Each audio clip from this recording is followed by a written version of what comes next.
This is going to be a much safer option for those who are in a fear to continue in piping industry. So this is going to keep you in a safer side without worries. Hi everyone, welcome to my channel and you're listening to Subhash Chandran.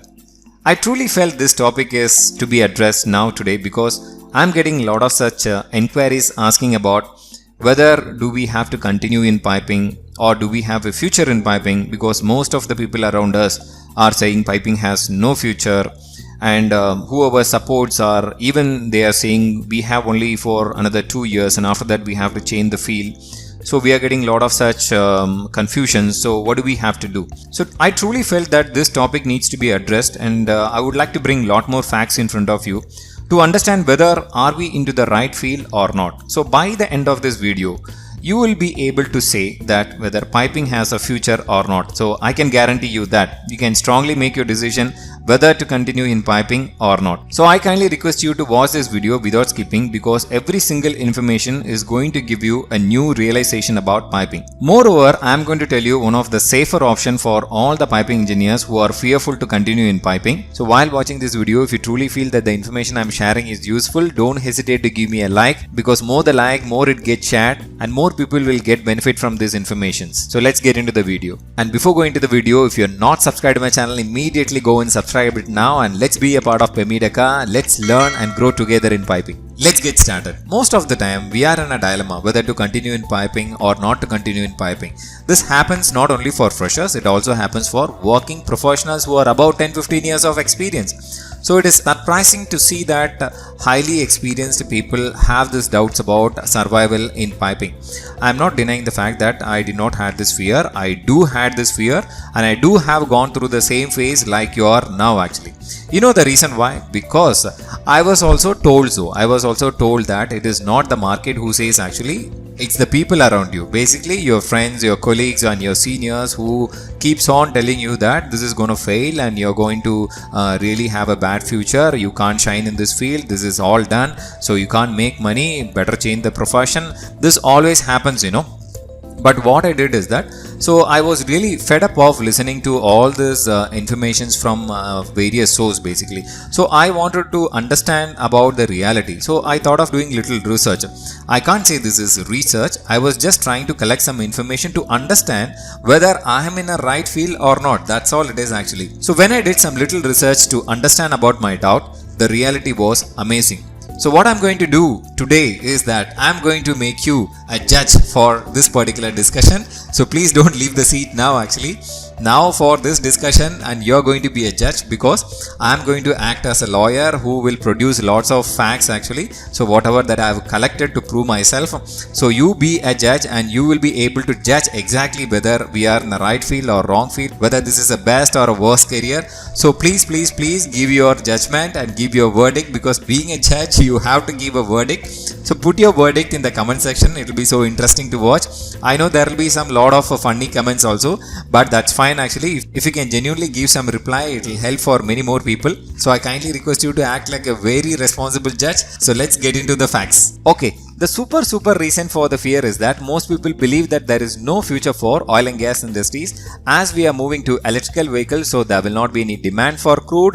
Price of the crude will go down. So naturally oil and gas is going to die in a short span of time within 2 to 3 years. This is what we believe in actually. But if you really look at it, how it gets managed actually, whenever the price goes down, the production increases. So by increasing the production and increasing the sales, industries are able to maintain the same revenue. And moreover, the play between price and production has always been a tactics for all of this oil and gas industries. And above all, we should keep this in our mind that as per the data available now, the oil resources available in the world can serve for another 50 years based on the number of oil fields explored so far. Remember that more and more oil fields are being explored every year, so that increases the sustainability of the oil and gas industry. Now let's see what really happens when the price goes down. When the price goes down, I told you that production needs to be increased. How do they increase the production with single plant? Not possible. They must go for an expansion or to build a new infrastructure. By expansion and to going for a new infrastructure, there will be more amount of piping works, more amount of projects. So that will last for a longer period of time. Now I will leave this discussion for you to make your further judgment. Now let's move on to another fact to understand whether the crude demand will go down or not. Because as we are moving to electrical vehicle, we believe that petrol and diesel demand will go down in the near future. That's one of the reason why the crude price are also expected to go down actually. But if you really understand the reality is totally different. Let's take an example. Let's take smartphone, fridge and an automobile. So we have three different products over here. Now I have a small question for you. Can you please name the major materials used in these products? If you are able to answer this rightly actually, then you are almost close enough to understand what I'm trying to say actually. So let's see what are the major materials used in these products. Either it would be metal or plastic. Let's say for our discussion, let's take metal as a major proportion and plastic as a smaller proportion. Here we should understand one important thing. Over the last several years actually, the proportion of the plastic has been consistently increased in most of the products to achieve certain requirements such as cost cutting and to make the product lighter, and there are many more such advantages are there for using the plastic actually. So here I have one more small question for you. What do you think of the rich source of a plastic? The rich source of the plastic is crude. There are artificial methods are available, but the artificial method of production cost is really higher than the cost of production of plastic that are extracted from crude. Crude is the richest source of plastic and we don't have any other source other than crude. So if you look at the reach of the plastic in our daily life, it has become inevitable part of life such as automobiles, phones, fridges and medical equipments actually. Here I would like to make one of the important point. Most of the medical equipments, nearly around 60 to 70% of the medical equipments are made of high quality plastics such as polyethylene and polypropylene. So now you will be able to understand the importance of plastic and the demand of crude for the future. Now let's go and explore a little more information about the demand of crude. Now let's see some of the first level of products that are extracted from crude basically. So we have a list of fuels over here. Starts from butane, diesel, petrol, gasoline, kerosene, liquefied natural gas and liquefied petroleum gas and propane. These are the rich fuels that are extracted from crude actually. Out of this, what we could see is that the demand of diesel and petrol may go down just because that few domestic vehicles are transforming to an electrical vehicle actually. But let's still get a little more clarity about whether the demand of crude will remain high in the near future or not actually. Now let's look at the direct dependent industries of crude. So let's start with the first one, aviation. Aviation industry uses ATF as a fuel. ATF is known as aviation transportation fuel, which is one of the high quality fuel extracted from crude that comes in liquid kerosene category. So in the near future, we don't expect an aviation industry to be operated with a battery operated crafts basically. So for another 50 years, an aviation industry will be using only ATF. So this is one of the direct dependent industry. The second dependent industry is that shipping like ferries, cruise and cargo ships that goes from one country to another country uses diesel and petrol as a transportation fuel. So we don't expect an ship to be operated with batteries for at least for another 50 years. And after 50 years, there will be a development. But for at least 50 years, and we don't expect the shipping to be operated using batteries because it is so huge. So that much of development we can't see in another 15 years. That is what I believe in actually. The next industry is liquefied petroleum gas, which is the domestic gas category actually used across the world in all homes. So these are the items which we can't expect to be operated in batteries at least for another 50 years because that much of demands are there. So we don't expect this to be operated in batteries basically. Now let's see some of the high demand products that without which we can't survive in this world because many industries uses these products such as petrochemical products and chemical products.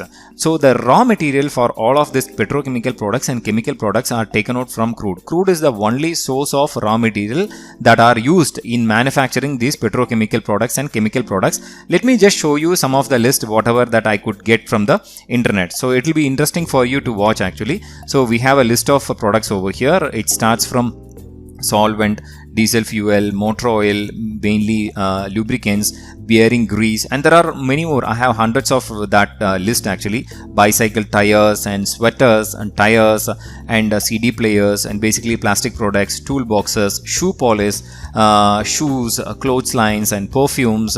And we have I have a few more lists like vitamin capsules and purses, shoes and paints, basically epoxies, and we have these many lists of petrochemical and chemical products without which we can't run our daily life. So these are the products which are in high demand all the time, and these are especially petrochemical and chemical products that are extracted using the raw material of crude. Now you can understand the importance of crude from this actually. So what I generally feel is that the piping of future is not only on oil and gas in the near future. It will be on petrochemicals, on power and chemicals and pharma FMCG sectors, which is a fast moving consumer goods, water treatments and fertilizers. These many industries will have opening for piping, and these industries are expected to grow in the near future. So we don't see any declining for these industries except the demands of the oil and gas. See, though the oil and gas industries goes down, let's take the oil and gas industries can go down, but the demands of other industries will keep on rising. That will not allow the oil and gas to go down because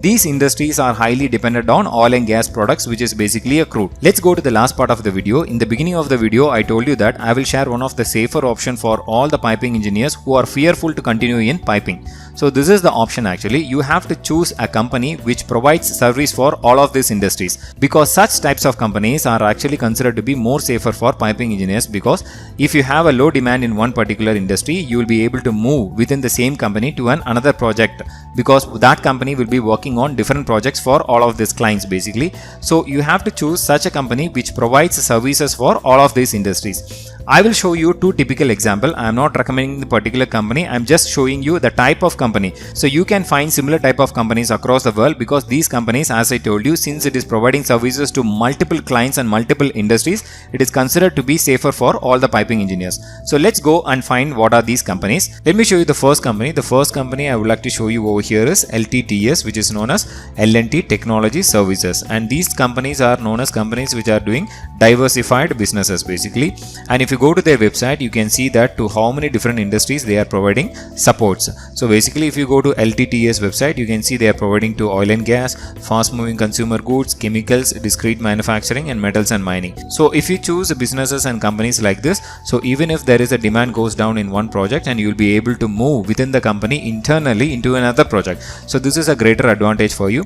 So I'll show you the second company. Second company is also one of the most famous company in India that provides services to different industries. So you can see the list of industries, and for piping engineers, let me just tell you, you can go for opt for energy in mining, oil and gas, power, utilities. So if you choose these types of industries, it is easy for you to survive for a longer time if you are actually fearful. So I'm not saying that oil and gas will not survive, but if you're really fearful, you can choose these types of companies to be at the safer side. So I guess now you can make your decision strongly from the facts and basis that I produced over here.